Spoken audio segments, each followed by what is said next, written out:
বলিউডের সঙ্গে আন্ডারওয়ার্ল্ডের যোগাযোগ নতুন নয়। অনেক তারকারই কুখ্যাত সব গ্যাংস্টারের সঙ্গে যোগাযোগের কথা শোনা গেছে। কখনো আবার আলোচনায় এসেছে বলিউড সিনেমায় মাফিয়া প্রযোজকের লগ্নির কথা। আবার কোনো নায়িকা গ্যাংস্টারের প্রেমেও পড়েছেন। চলুন জেনে নেওয়া যাক এমন 7 নায়িকার কথা। 90-এর দশকে দাপুটে উপস্থিতি ছিল তার। প্রথম ছবি তিরঙ্গা সফল হওয়ার পর মুহূর্তেই জনপ্রিয়তা পান মমতা। তখন আন্ডারওয়ার্ল্ডের প্রভাব ছিল বলিউডের প্রকট। গুঞ্জন ছিল ডন দাউদ ইব্রাহিমের ঘনিষ্ঠ সহচর ছোট রাজনের সঙ্গে প্রেমের সম্পর্কে জড়িয়েছিলেন তিনি। ছোট রাজন দেশ ছাড়ার পর তাদের সম্পর্ক ভেঙে যায়। ক্যারিয়ারের শীর্ষে থেকেও একসময় হঠাৎ অন্তরালে চলে যান মমতা। পরে শোনা যায় আন্তর্জাতিক চোরা কারবারে ভিকি গোস্বামীকে বিয়ে করেছেন তিনি। মাদক ব্যবসার সঙ্গে যুক্ত থাকার অভিযোগে 2017 সালে পুলিশ তাদের দুজনের বিরুদ্ধে গ্রেফতারি পরোয়ানা জারি করে। মমতার দাবি ছিল তিনি কোটি কোটি টাকার মালিক নন, যা কিছু আছে তা চলচ্চিত্র জীবনের উপার্জন।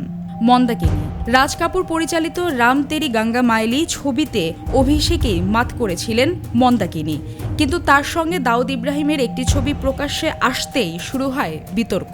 সেই ঘটনার পর থেকেই তার কর্মজীবন ধীরে ধীরে ভেঙে পড়ে। খ্রিস্ট ধর্ম ছেড়ে পরে বৌদ্ধ ধর্ম গ্রহণ করেন তিনি। একজন সন্ন্যাসীকে বিয়ে করে সংসার জীবন বেছে নেন। এখন তিব্বতী যোগব্যায়ামের প্রশিক্ষক হিসেবে যুক্ত আছেন। মনিকা বেদি সালমান খান, সুনীল শেঠি ও গোবিন্দদের সঙ্গে কাজ করেও সবচেয়ে বেশি শিরোনামে আসেন তার প্রেমের জন্য। সঙ্গী ছিলেন কুখ্যাত ডন আবু সালেম। এমনকি ইসলাম ধর্ম গ্রহণ করে তাকে বিয়েও করেছেন, এমনটাই শোনা যায়। 1998 সালে দুবাইয়ে এক অনুষ্ঠানে প্রথম পরিচয়। প্রতিদিন কথা হতে হতে গভীর প্রেমে জড়িয়ে পড়েন দুজন। মনিকার কথায় কখন যে ভালোবেসে ফেলেছিলেন তিনি নিজেও বুঝতে পারেননি। কিন্তু সেই প্রেমের মূল্য ছিল ভয়ঙ্কর। নকল পাসপোর্টে বিদেশে ঘোরার অভিযোগে গ্রেপ্তার হন দুজনই। ভারতে প্রত্যর্পণের পর কারাগারে যেতে হয় তাদের। কয়েক বছর পর জামিনে মুক্তি পান মনিকা। হিনা কাউসার প্রখ্যাত পরিচালক কে আসিফের মেয়ে তিনি। 80-র দশকে বহু ছবিতে অভিনয় করেছেন, কিন্তু আলোচনা কেন্দ্রবিন্দুতে আসেন তখন যখন চোরাচালান ও মাদক ব্যবসায় বড় নাম ইকবাল মির্চিকে বিয়ে করেন। 1991 সালে তাদের বিয়ের খবর ছিল বলিউডের অন্যতম চর্চিত বিষয়। সোনাম মাস্তান মির্জা হাজি মাস্তানের মন পড়ে গিয়েছিল কিংবদন্তি নায়িকা মধুবালার প্রতি। তাকে বিয়ে করতে চাইলেও তা সম্ভব হয়নি। পরে মধুবালার মতো দেখতে সোনাকে বিয়ে করেন তিনি। সেই বিয়ের পর সোনাও হয়ে ওঠেন আলোচনার কেন্দ্রবিন্দু। জেসমিন ধুন্না 70-এর দশকের শেষ দিকে সিনেমায় অভিনয় শুরু করেছিলেন।